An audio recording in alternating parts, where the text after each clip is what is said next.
We fought the Ura decades ago, but that was then. Things are different between us now. For Zolf, Caelandia was like a second home. He's real worried about his first home, too. Far to the east. We all lost loved ones in the calamity, he says. I don't know how I'm gonna go on without mine. Zolf offers to help me plot the skyways for the kid. At least the calamity hasn't touched the stars, he says. He was born in the Tazzle terminals. The Ura sent him on a mission of peace to our city, and he's lived here ever since. Kid says hello, but Zolf's lost in thought. The cores, they remember. That's why this place is coming together. That's why things are gonna be all right. Well, look what we have here. The memorial. Here kid can pay respect to the old world and earn it in kind. The valediction. Just another one of my sketches. Nothing more. Words can't express what happened, but they're all I got. We tracked down a couple more cores near the edge of the city. There's Pith Orchard, built in honor of the bull, and folks like Zolf who pray to him. That's Cinderbrick Fort, where the marshals used to watch over the city. There's only one way into Cinderbrick Fort. The hard way. So many stairs, somebody's sure to trip. The windbags put the kid on notice. And that's why Cinderbrick's got such a bad reputation. The fort's still standing there, waiting for the kid, mocking him. Zolf's the talkative sort, at least he used to be. Sure, the city marshals may be gone, but now the fort's crawling with windbags. Wham! Kid's ready for the windbags this time. The windbags ain't so lucky. The calamity was mercy for normal folks. They've been left to freeze or starve or face the kid. Good thing the windbags don't know kid's fresh out of health tonics. Well, windbags young and old keep fighting for the fort. Kid can't hardly tell up from down after a while. Windbags ain't much different from normal folks. All they want's a warm place to stay and a decent meal. The calamity drove the windbags topside. A lot of them wound up here in this very fort. Zolf trails off and asks to be alone. Least the marshals left the kid a parting gift. Something the windbags just can't handle. Something that'll punch clean through their greasy hides. Windbags ain't much different from normal folks.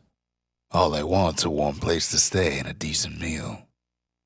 Could have been minding the business underground like in the old days.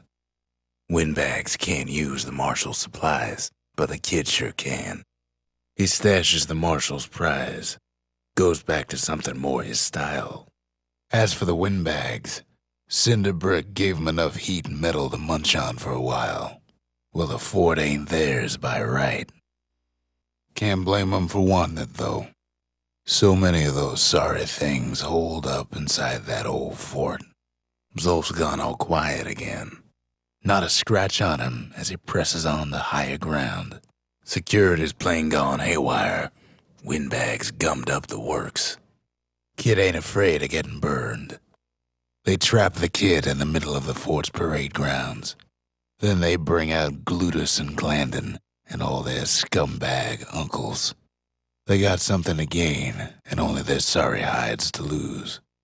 Kid takes down Glutus, or maybe it was Glandon. The uncles go out with a whimper.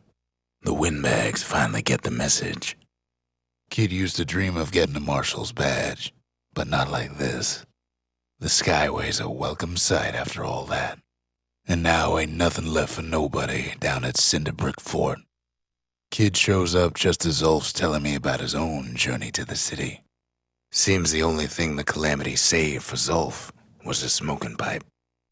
Kid's ready to get real personal with hammer and musket in hand. The marshals seem like good men, he says. They treated him with dignity. Zolf brought his antique smoking pipe all the way from the terminals. Zolf and the kid make small talk, but that's it.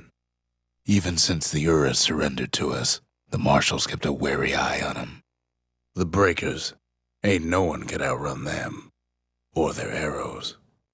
poor kid collapses after just one drag. The past. Only good thing ever come out of the past is history. What was I saying? Anyway. The past don't matter for nothing now. There's something you should know about the kid, but let me take it from the top. Zolf ain't always had much to say. Anything survives a musket shot ought to be quick work for that blade. Kid takes another drag, goes out like a light. Ever tell you how the kid got himself wrapped up in this mess to begin with? Zolf gets distant sometimes, like all of us. A bow ain't much good in a crowd, but a musket sure is. Third time's a charm, right? Wrong. Doesn't hurt having a couple of trusty old guns on hand. All right, no more asking about that smoking pipe. Deal? The past catches up with the kid. Hardly had a moment's rest since all this started. Fair to say he's led a hard life, supposing what he says in his sleep ain't no lie. He never knew his old man, but he had his mama to take care of. Frail thing with pure white hair like his. Having his mama's hair did the kid no favors while he was growing up, but he learned to hold his own out there. School ain't working out, so the kid signs up for a turn on the rippling walls. Make his mama some money. Thanks to folks like the kid, the walls kept Ceylondia safe from whatever's out there. The elements, the Ura, you name it. Once the kid done his time, he hurried on home. Turns out his mama's time was done too. The city had nothing for him. The money he'd been sending home was nowhere to be found neither. So what'd the kid do? Why, he went right on back to the walls for another 5 years. In the history of Ceylondia, nobody's ever volunteered for a second shift on the walls. Out there, kid learned to fend for himself, learned to build, learned to break. In time, the kid earned good standing with the marshals. They trusted him to scout out farther than anybody. One night, on one of his expeditions, the ground beneath him shuddered, cracked, and split apart. He saw nothing where the world used to be. The calamity happened just like that. All the kid had to work with was his hammer and the clothes on his back. Through twisted streets, he ran with nothing but the city crest and an old stranger's voice to guide him. Well, he finally arrived at Ceylondia's vaunted safe haven, he and no one else. But then, all he got was more thankless work from a man who ain't even asked his name. Sure, I may be the one who dreamt up the walls and the Bastion, but the kid made 'em real, not me. I'd like to say I'll never forget him, or what he's doing, what he's done. I surely would. Zolf's travels ain't much compared to what the kids had to go through for all this. The trappers, daring bunch of fools.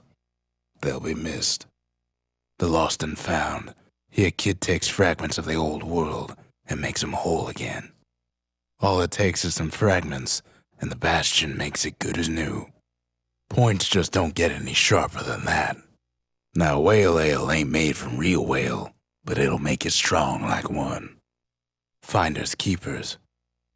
If you're feeling low, count on the buttery flavor of our own Bastion bourbon. That's Zolwood Grove, a nice quiet place to show a musket a good time. That's the Scrapyard, where folks got to smash things and call it community service. That's the Bullhead Court. Folks defended themselves there with shields, not words. The city's unwanted things all met their end in the yard. Folks who fouled up would do their time here, smashing things to bits. The quicker they worked, the sooner they could go. Work in the yard did have its risks. Kid pays another visit to the Scrapyard for old time's sake. Work too slow and all you got was a sore back. Some folks invested their earnings to forge even better hammers. Had to work real fast for the finest prize. Always plenty there for smashing. A good day's smashing could feed a family for a week. Ever want to just smash things for a while, you know where to go. Ain't never letting go of his old friend with a sturdy grip like that. It wasn't fixed, it was unbroken.